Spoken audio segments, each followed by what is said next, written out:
Alors, chers amis, bienvenue au quatrième épisode de ce balado, L'état du monde, en ma compagnie, Jocelyn Coulon, qui se trouve à Montréal. Jocelyn, comment vas-tu? Bonjour, très bien, très bien. Une autre belle journée ensoleillée. J'ai l'impression qu'on va avoir un automne magnifique à Montréal. Ah ben, excellent. Donc, cette semaine, on reçoit un invité très, très, très spécial, Jeremy Kinsman.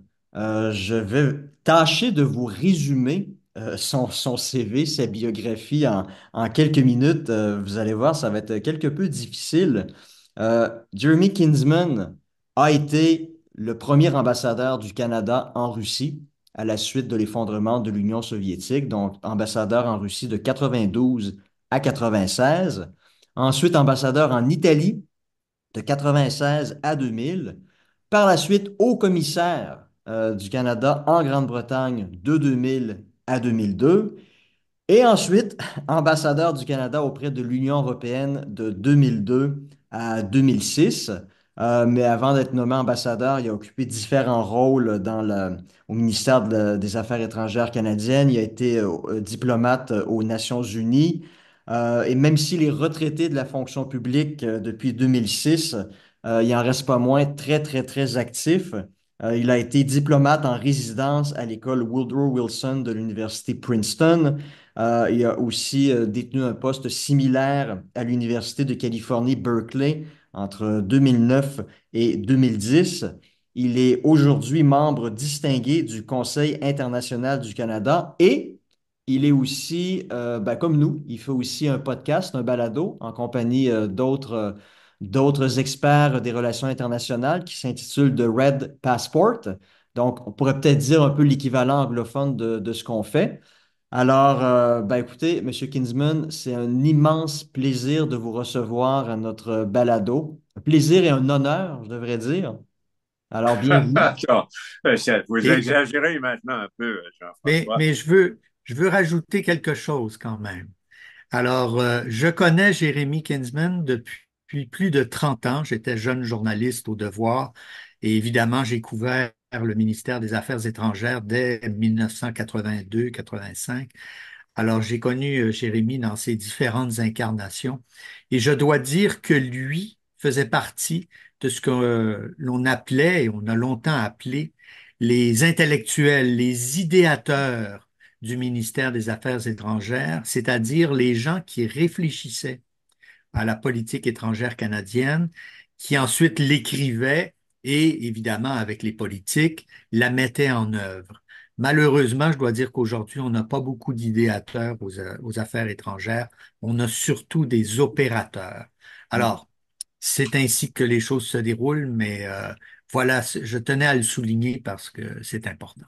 Oui, ben on va Merci, mettre, merci, merci, Jocelyn. C'était un âge d'or disparu. Voilà. bon, aujourd'hui, on va mettre à contribution ces idées pendant environ une quarantaine de minutes. Puis, ben, on a décidé de s'attarder un petit peu davantage sur la Russie. La raison étant que M. Kinsman, comme je disais, a été le premier ambassadeur du Canada en Russie après l'effondrement de l'Union soviétique. Donc, il a vu de ses propres yeux ce qui s'est passé. Imaginez un empire qui s'effondre quasiment du jour au lendemain, à l'espace de quelques semaines. Et vous avez donc un régime communiste qui passe en quelques semaines comme ça dans une autre logique, la logique libérale capitaliste. Donc imaginez-vous en quelque sorte si l'empire américain en venait à commencer à s'effriter aujourd'hui pour s'effondrer à Noël de cette année, puis du jour au lendemain, on passait immédiatement dans un autre paradigme, une autre logique. Donc pour moi, c'est quelque chose d'absolument fascinant. Puis c'est un peu ma première question que j'ai envie de lui poser. C'était, c'est à quoi ressemblait la situation politique, sociale en 1991 au moment de l'effondrement de l'Empire du Mal, de l'Union soviétique? Ouais, et je crois que pour comprendre un peu la psychologie des Russes et leur état psychologique à l'époque, il faut aller un couple d'années avant aux ambitions de Gorbatchev. Parce que Gorbatchev était, on l'avait appelé dans un livre récent, une erreur génétique du système. Mais en tant que secrétaire général et pouvoir principal dans l'Union soviétique, il s'est décidé, il était devenu convaincu que le but essentiel, c'était de restaurer la confiance des Russes dans eux-mêmes, si vous voulez, après presque un siècle de suppression vraiment horrible qui avait traumatisé le public, même de façon intergénérationnelle, n'est-ce pas? Et alors, les Russes, la population soviétique en général, avait accueilli cette démarche avec énormément de joie, d'enthousiasme dans les années 87-88. Mais évidemment, ils s'étaient attendus à ce que cette idée de glasnost, de voix, de liberté d'expression, etc., transparence, et éventuellement la démocratie, euh, promettrait aussi la prospérité. Et alors, malheureusement, Gorbatchev, il a démantelé le système d'oppression, si vous voulez, mais il n'a pas pu monter un système de surchange, de remplacement économique. Et la conversion de leur système de contrôle entier de l'État à un système, si c'est systémique, mais de marché, etc., qu'avait proposé, qu'avait soutenu les pays de l'Ouest, normalement, c'était un passage absolument sans précédent humain. Et c'était quelque chose, nous, le Canada, mais surtout les États-Unis, l'Allemagne, etc., les institutions financières ont offert énormément de conseils, mais c'était des conseils sur une transition sur lesquels ils n'avaient absolument aucune expérience. Alors, quand vous arrivez en 91, vous arrivez à une situation de naufrage social de ce pays. C'était inimaginable. Vous savez, il y a des chiffres qui démontrent cela. Mais en 82, il y avait 2 millions de citoyens soviétiques qui étaient dans une condition de pauvreté absolue. Mais en 91, il y en avait 69 millions. Et vous vous rendez compte de degré de désespoir qui régnait en ce moment. Et c'était ce désespoir sur l'économie, la sécurité, la possibilité de s'imaginer un avenir pour sa famille et tout cela, que la disparition de l'Union soviétique sous Yeltsin était un peu secondaire à la condition actuelle des uns et des autres dans une société qui avait complètement perdu son ancre, qui était complètement démantelée de sécurité. Alors ça, c'était la condition en ce moment. Et les pays de l'Ouest, en ce moment, c'était juste avant l'arrivée de Clinton sur la scène, mais George Bush, qui était assez, comment dirais-je, civilisé à l'égard de l'Union soviétique et surtout de Gorbatchev, ils étaient prêts à soutenir la transition de la Russie, mais c'était le destin, le but de ce soutien, c'était d'appuyer la conversion de la Russie vers un pays, disons, libéral, avec un système économique basé sur le marché, etc. Mais il n'avait aucune vision comment il procédait. Et en plus, à part le chancelier Kohl, parce que pour lui, le grand but en ce moment, c'était la réunification de son pays, Ah oui. donc où les Russes, les Soviétiques étaient, Gorbatchev était absolument essentiel pour la réaliser. À part lui, l'aide financière offerte aux Russes était absolument inadéquate. Mhm. Bush, à un moment donné, a promu 24 milliards.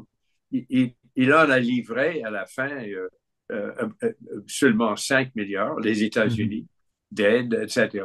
Alors, vous avez en ce moment un pays en condition de désespoir, mais avec Yeltsin, pour un moment, là, au début des années 90, Yeltsin avait un appui populaire assez. Les États-Unis étaient restés toujours très populaires en ce moment.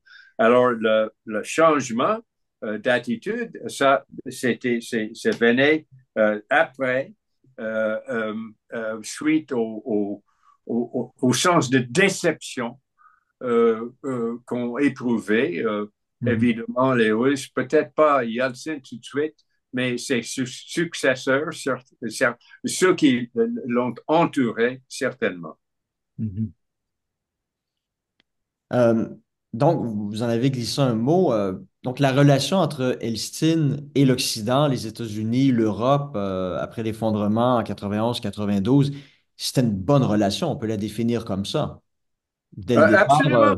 Ben, la relation politique personnelle entre Gorbatchev et les autres était absolument positive.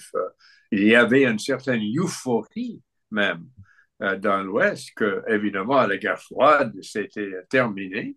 Nous avons passé à l'OTAN toute une série de changements de politique. En ce moment, il n'y avait aucune question de l'élargissement de l'OTAN. Je sais que Mhm. nous allons parler de ça tout à l'heure. Et nous faisions face en ce moment de la possibilité, vous aviez dans votre balado discuté de l'ONU et son paralyse en ce moment. À l'époque, quand vous pensiez à, à la crise du Golfe, l'invasion Ouais. de Saddam du une très Koweït, grande convergence à l'époque entre il les y avait, États-Unis et l'Iran. il y avait la formation d'une coalition de forces, etc., au sein de Mm. l'ONU, qui avait été appuyée par l'Union soviétique. C'était le Conseil de sécurité a fonctionné comme Ouais. l'avaient envisagé ses fondateurs après la Deuxième Guerre pour la première fois. Et Mm. ça a duré peut-être 2 ou 3 ans. Il y avait un sentiment de confiance. Et Gorbatchev avait été un peu, il avait des illusions que les gens de l'Ouest, les Américains surtout, partageaient sa vision pour ce qu'il appelait l'Europe, le foyer commun, etc., où Ouais. l'Union soviétique serait un partenaire égal Mhm. avec l'Ouest, même Mhm. dévasté économique, mais à cause de son rôle mondial. Mais ce n'était l'Ouest, les Américains, Bush, ont participé un peu. Nous avons monté une grande conférence à Paris pour discuter de cela, mais leur enthousiasme était absolument minime. C'était complètement insincère. Et c'était en ce moment, je crois, que Est-ce les que, Russes qui avaient compté de ça commençaient de se douter vraiment de l'Ouest comme partenaire. ouais. Il semblait pour eux que, bien que Bush s'était comporté de façon très prudente, de ne pas parler de gagnants de la fin de la guerre froide, les Russes avaient le sentiment, bien sûr, que eux, ils étaient les perdants. Et de plus en plus, cette réalisation devenait absolument central dans leur paquet de griefs qui Mhm. évidemment devenait chaque année de plus en plus large. Jocelyn? Mais, mais est-ce que, à un moment donné, le père Bush a pas dit, nous avons gagné, ils ont perdu, point à la ligne? Est-ce que ça, c'est une légende urbaine? Non, il a dit ça durant la campagne électorale de 92, une fois qu'il s'est rendu compte qu'il était en train de De peut-être de perdre? perdre. Vous savez, en sortant de la guerre dans le Golfe, je crois qu'il avait un taux d'approbation publique Ah dans, le, oui, dans stratosphérique. les Ah, oui, 80, oui. quelque chose. Et puis, Ouais. un mois comme maintenant, à ce moment, dans cette course de 92, il était dans autour de 30. Alors, Ouais. il était un peu désespéré parce qu'il y avait un troisième entrant dans la course, c'était Ross Perot. Ouais. Et évidemment, il tirait Les des républicains gens qui de normalement droite. auraient voté pour Bush. Alors, en ce moment, Bush, qui avait été très, très discipliné sous Ouais. la tutelle de James Baker, de ne jamais réclamer la victoire Ouais. sur l'Union soviétique. Il pouvait pas, c'était trop tentant durant Oui. la Oui, campagne. oui. Il pouvait pas éviter de le dire. Ouais. Mais vous savez, et peut-être ils l'ont cru, bien sûr, mais ils l'ont pas dit. Mais à un Ouais. moment, là, leur discipline s'est effondrée. Ouais. Alors, voilà. Il faut dire qu'il y avait Mais, aussi dans l'administration américaine de l'époque des faucons, des gens comme bien Paul sûr, Wolfowitz qui, eux, voulaient vraiment profiter de cette victoire contre le communisme pour établir un système hégémonique dominé, contrôlé par les États-Unis et non pas un système certes unipolaire, mais établi sur des règles très, très claires qui allaient s'appliquer à tout le monde. Donc, ça a peut-être joué D'ailleurs, aussi dans la stratégie du père d'a- Bush. d'ailleurs, en quatre, évidemment, les Américains, vous parlez de ce que Ben Rhodes appelle le blog, le blob, oui, le blob. le groupement indépendant des attaches partisanes qui ne pense qu'à comment dirais-je, les grandes questions géostratégiques, Ouais. toujours du point de vue américain. Eux, ils étaient intoxiqués en ce moment avec l'idée de l'unipolarité Mhm. américaine. OK? Et je me souviens très bien, il y avait un assistant secrétaire du département d'État qui avait dit en anglais, il a dit We won, you lost, get over it. Et c'était toujours là. C'était pour eux une appréciation de la situation réelle. Mais ceux qui étaient des géostratèges, des gens qui pensaient au pouvoir, tu as complètement raison, Jean-François, ils envisageaient une, une monde de plus en plus à l'image américaine. Mhm. Et, et, euh, et c'était sûr. C'était pas vraiment évident. Une fois que Clinton est entré sur la scène, il a tenu, je crois qu'il a rencontré Yeltsin 18 fois. Ah, Mais Yeltsin, c'était à la fin un désastre oui. sur, Oui. sur le plan économique et social. Et puis cette amertume de reconnaître que la réalité que posaient les Américains dans l'assomption de leur part, de leur puissance unipolaire, était devenue plus ou moins la réalité. Et Mhm. le ressentiment de la part des citoyens russes, je parle de la Russie maintenant, était pas mal apparent. La seule chose qui le contredisait, c'est qu'ils avaient de plus en plus l'opportunité d'aller en Europe ils avaient des bonnes relations avec des gens comme Mitterrand, et puis Chirac, et Mhm. Kohl, et puis Merkel, et John Major, et ultimement Tony Blair. Ces gens-là, ils étaient considérés comme des amis plus ou moins sincères. Mhm. Mais à part Clinton, il commençait de se séparer des Américains. Et il y avait des développements divers, les problèmes aux Balkans, etc., qui ont Ouais. contribué à cela. Mhm. Alors, c'était un glissement graduel, mais ultimement profonde, vers une attitude de plus en plus négative des Mhm. gouvernements américains. Pas Par- nécessairement du peuple américain, mais des gouvernements. Parlons, Jérémy, je voudrais revenir sur un aspect que tu as souligné, c'est le ressentiment. Et ce ressentiment, on l'a vu dans la politique étrangère russe, soviétique, russe, envers les Occidentaux, lorsque les Occidentaux ont commencé à parler de l'élargissement de l'OTAN.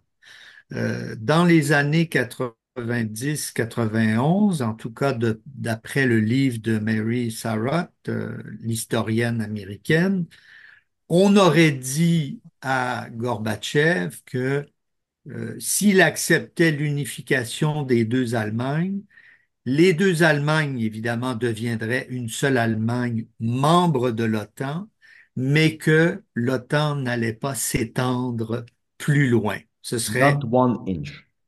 Not One Inch, Pas qui est un pouce de plus.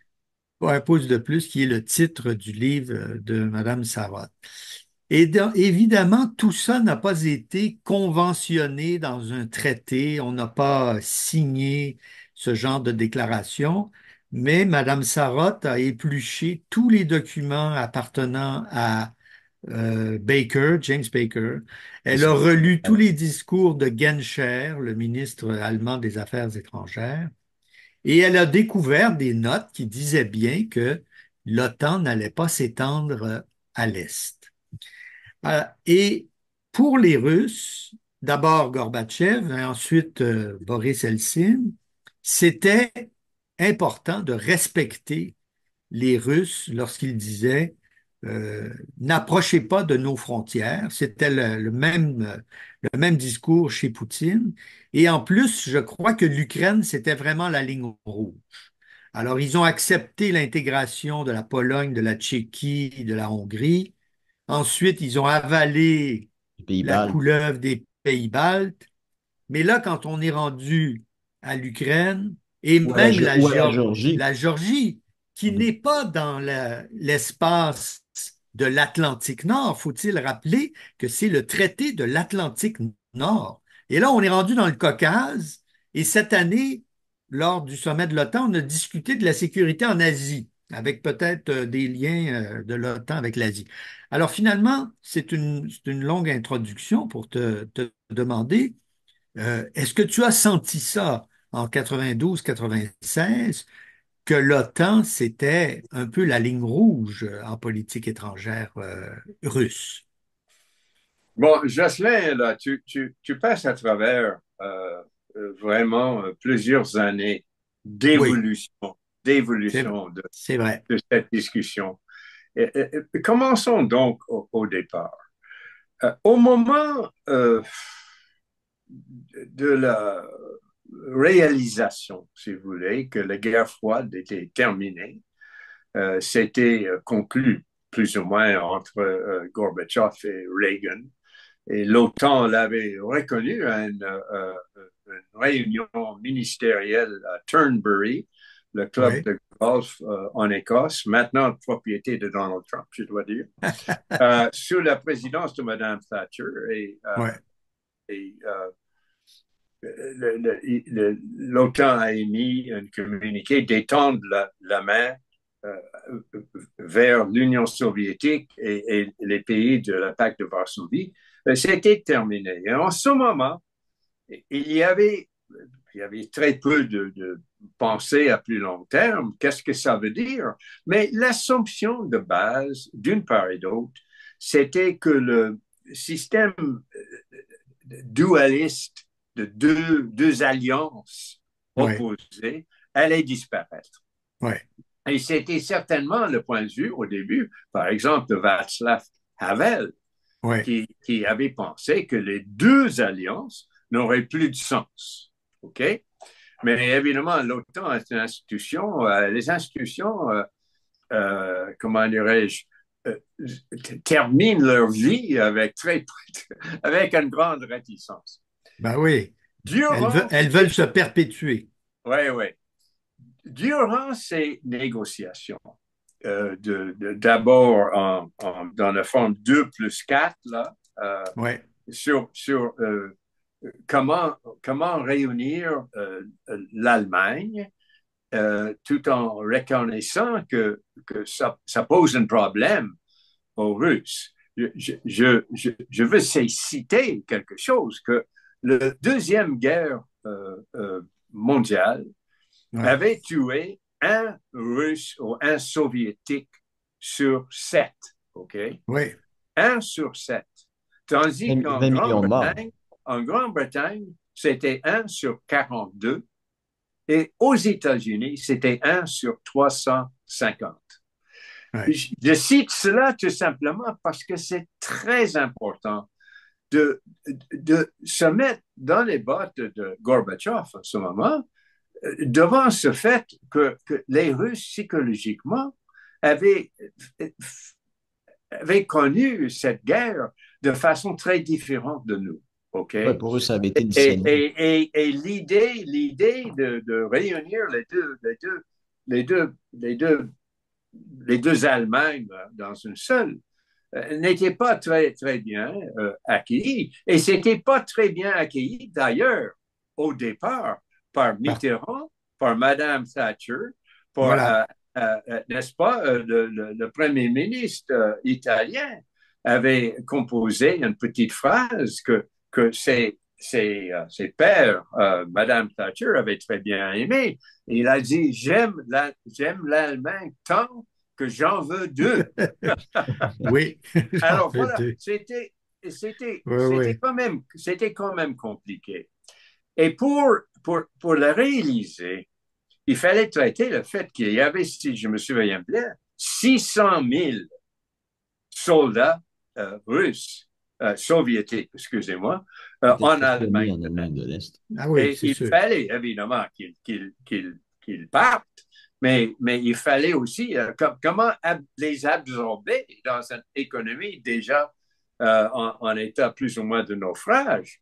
Ouais. Alors, c'était Kohl qui avait contribué, je crois à l'époque, 20 milliards pour la construction de logements pour ces gens. Ouais. Mais c'était très difficile. C'était une négociation qu'a conduite Jim Baker. Mhm. Et, il a bien utilisé la phrase not one inch, mais c'était en train, il se représentait son président. C'était pas, c'était une négociation d'avocats, si vous voulez. C'est sûr. Et C'est sûr. il cherchait une formule. Et la formule qu'il avait posée, c'était de poser à Gorbatchev un choix. Voudriez-vous une Allemagne unie, mais en dehors de l'OTAN, autonome, C'est vrai. ou est-ce que ça ne serait pas préférable pour vous d'avoir une Allemagne à l'intérieur de l'OTAN, implicitement un peu contrôlé, si vous voulez, à l'intérieur de l'OTAN, responsable, évidemment, ses obligeances vis-à-vis les autres pays, euh, euh, et, et, euh, et c'était en ce moment-là qu'il a utilisé la phrase je crois que c'est exactement with guarantees that NATO jurisdiction would not spread eastward. Et alors, il avait parlé de la juridiction de l'OTAN, mais dans la reconstruction, j'aime beaucoup Jim Beck. Je l'admire énormément, mais il est un peu défensif à ce point, sur ce Oui. point. Et il a parlé, quand il a dit NATO jurisdiction, il a voulu dire, évidemment, il parlait seulement de l'Allemagne.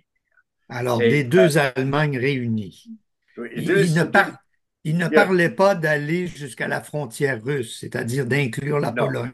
Et dans une certaine mesure, j'ai de la sympathie pour cette interprétation rétroactive, si vous voulez, parce que moi, en tant que directeur politique au ministère des Affaires étrangères, chez nous, là, j'ai été au centre de toutes ces questions de la Russie, l'Allemagne, l'OTAN, etc. J'ai jamais entendu, durant 2 ans, le moindre mot d'une part ou d'autre de l'élargissement de l'OTAN. Euh, euh, c'était vraiment pas sur l'écran. La première indication que j'ai eue, c'était en 92 et j'ai été en train de parler avec mon collègue qui était à l'époque au bureau du premier ministre, Mulroney, Paul Heinbecker. Et il m'avait Ouais. dit que Mulroney venait de terminer une conversation téléphonique avec Bush père, comme vous l'appelez, George Bush, qui était un très bon ami de Mulroney. Et Bush, qui était dans ses difficultés électorales, avait dit à Mulroney, écoutez, Brian, il y a dans l'État d'Illinois et surtout à Chicago, où il y a énormément de Polonais. Et je ne peux pas perdre leur appui. J'en ai besoin pour Ouais. les votes électoraux de cet État. Et je vous préviens, je vais chercher votre appui pour, pour, euh, pour faire entrer la Pologne dans l'OTAN. Et c'était la première fois que j'ai entendu. Mhm. Entre-temps, quelque chose s'est passé avec les éventuels entrants. Et je parle surtout de Havel. Havel avait découvert que de prendre les reins du pays et pour déclarer que le pays est maintenant libre et démocratique, c'était bien beau.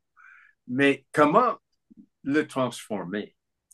Ouais. Et il avait subi euh, pas plus ou moins les mêmes difficultés de Gorbatchev de transformation, mais moins graves, parce que Mhm. le Tchécoslovaquie avait été plus récemment un pays plus ou moins libre, capitaliste avant Bien le sûr. Deuxième Guerre. Et ils avaient, mais quand même, il a dit une fois à mon épouse, j'étais dans sa présence à Prague, je crois en 92, mon épouse avait dit à Havel, c'est un peu intéressant ça. Elle avait demandé à Havel, maintenant vous êtes au palais, pan président, quand vous vous réveillez le matin, quelle est la première chose à laquelle vous pensez en réveillant? Et il a dit, la première chose, c'était, oh mon Dieu, je suis libre, c'est magnifique. Mais la deuxième, il a dit, mon Dieu, dans un ton, comment dirais-je, un peu déprimé, je suis quand même, oh, je suis le président. Évidemment, elle a dit, mais Monsieur le Président, c'est pas difficile pour vous parce que les gens vous adorent. Il a dit, oui, oui, les gens m'adorent. Ils nous adorent maintenant. Mais attendez jusqu'au moment où ils se rendent compte que nous ne savons pas ce que nous faisons. They're going to run us out of town. Alors, Hey, ce que je veux dire, c'est qu'il est dans un état de pays, le peuple, et c'est la même chose en Pologne, en Hongrie, ils étaient, le moment d'euphorie est dépassé. Et maintenant, ils ouais, confrontaient les ouais. défis de transformation. Et, Je voudrais et, revenir. Mais et, ils pouvaient pas les régler. Et l'idée d'entrer dans l'Union européenne, c'était un voyage très compliqué. Ça serait un Ben oui, examen certainement et plus. c'était un peu humiliant. Une chose que des gens pouvaient reconnaître comme satisfaisant immédiatement, c'était de rejoindre l'Europe de l'Ouest, dans laquelle, de point de vue civilisation, ils avaient été partis par la voie, la porte de l'OTAN. Ouais. L'OTAN portait peu d'obligeance, etc. Et c'était coloré par une sens d'identité Mhm. profonde.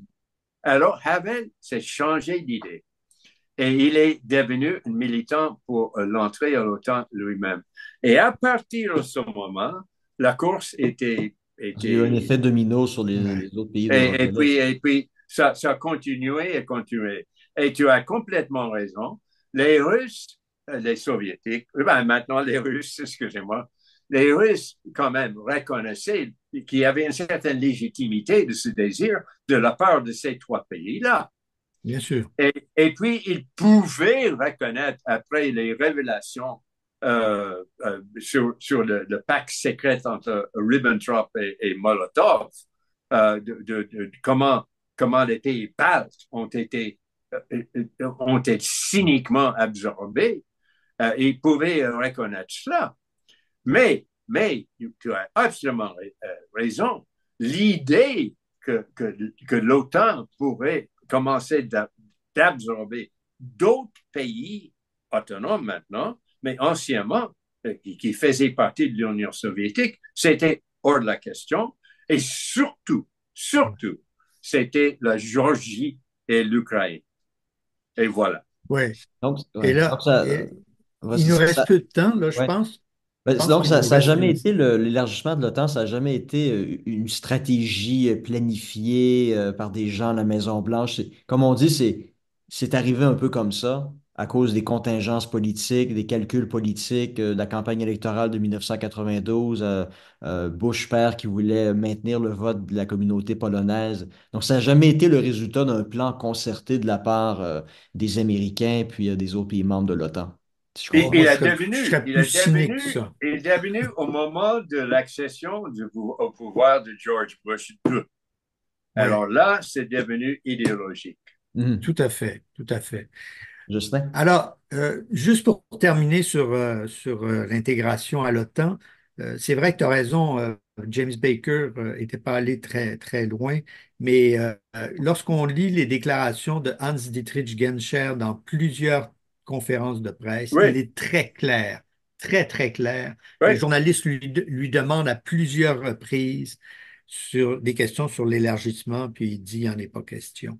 Cela dit, euh, est-ce que, est-ce que aujourd'hui, tu vois une sortie de crise pour l'Ukraine et la Russie? Alors là tu sautes encore. Jusque, Non, c'est, mais il nous reste à peu près une dizaine de minutes, là. Ah oui. oui. OK. Écoutez, la situation maintenant est complètement différente à cause de Poutine. OK? Oui, Poutine a accédé au pouvoir en 2000. Euh, à l'époque, il était sur la couverture de Time Magazine à un moment donné. Et il avait été très, très bien apprécié. Durant ce temps, la décennie là, de 2000 à, à son retour en 2011 au pouvoir, il a subi une transformation, une découverte peut-être de son vrai intérieur, je ne sais pas. Il est passé par une série de choses, particulièrement plus tard durant Covid. Il est devenu maintenant un vrai dictateur. La Russie est un État policier. Et nous parlons évidemment d'une situation complètement différente.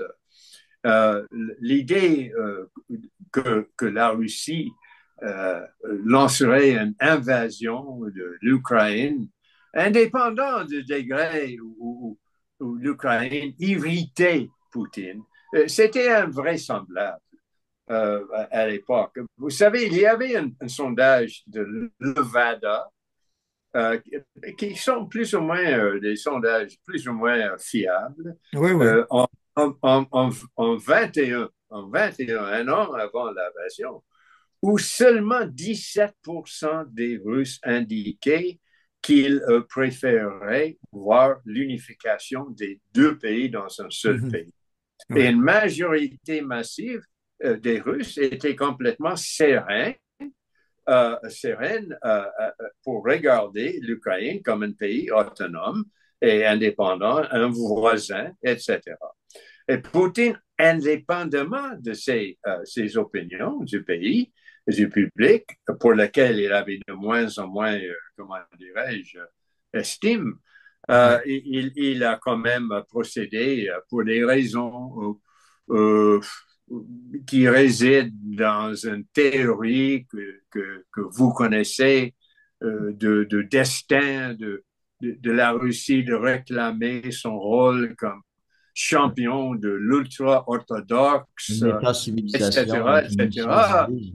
dont le noyau serait le Bélarus, l'Ukraine et évidemment la Russie et tout cela, pour lequel les Russes en général n'ont pas beaucoup d'affection pour Mhm. cela. OK? Mais ceci dit, comme j'ai dit, il a complètement pris contrôle, il a éliminé les dissidents, Navalny, etc. Et il était en contrôle total. Alors, c'était son programme, et il était complètement convaincu qu'il pouvait éliminer le régime il y a, Zelensky, et il a failli de le faire. Qu'est-ce qu'il va faire maintenant? On ne sait pas. On sait que les guerres se terminent normalement dans des négociations. Mhm. Après les atrocités de Buka et d'autres choses, il est impossible pour Zelensky de répéter peut-être le scénario qu'on a connu en mars 22 2022, ouais. en Turquie, là, qui aurait peut-être une répartition des buts territoriaux. Ouais. Euh, c'était plus possible. Zelensky n'est pas en mesure de faire ses concessions. Poutine maintient, au moins publiquement, ses ambitions comment dirais-je, de faire un changement de régime. Mhm. Et ce qui reste en dehors de la possibilité pour lui. Et probablement, après 6 mois, 8 mois de combat, ultimement, les publics des deux pays Mhm. seraient au point de désespoir avec cette guerre qu'ils voudraient surtout la paix, surtout la Oui, paix. oui, oui. Ben, Éventuellement, on le voit déjà dans les sondages.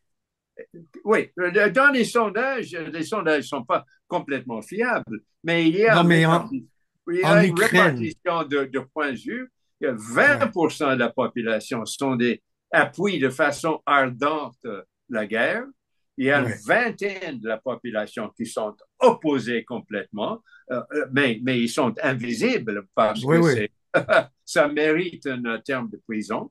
Mais il y a 60% de la population qui veulent tout simplement garder les têtes basses là, et ouais, rester ouais, en dehors de la guerre.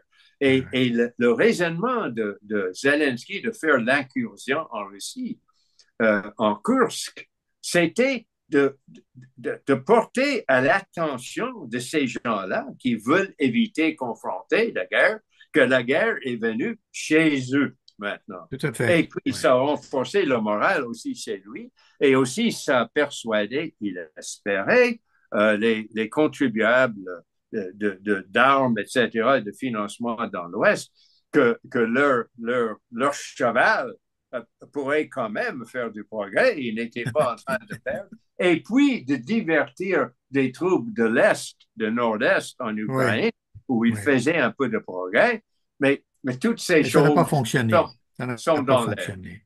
Donc, à quoi Écoute, est-ce qu'on peut s'attendre comme solution? Un compromis à la coréenne ou comme à Chypre ou un accord de paix formel entériné par les Nations Unies? À quoi est-ce qu'on peut s'attendre comme solution Ben, et probablement un accord pour s'arrêter sur pour créer une ligne de démarcation là, voilà, entre voilà. les forces à un moment donné où ils sont.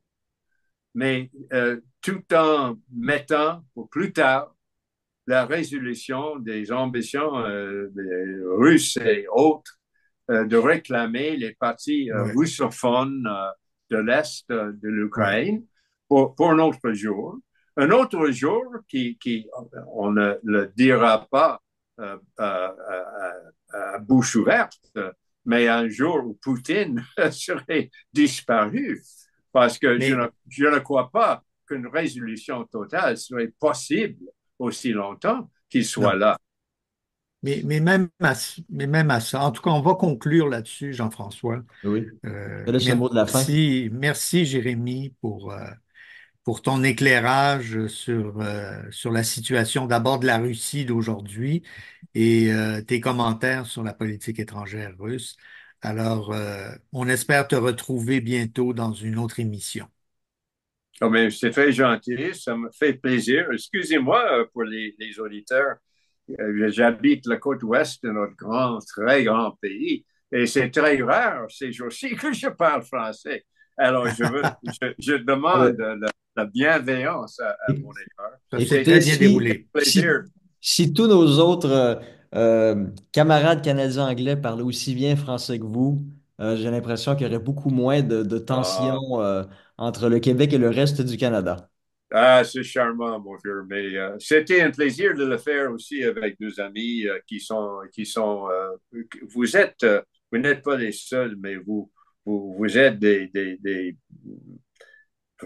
je sais pas, j'espère qu'il va y en avoir d'autres, mais il y en a très peu.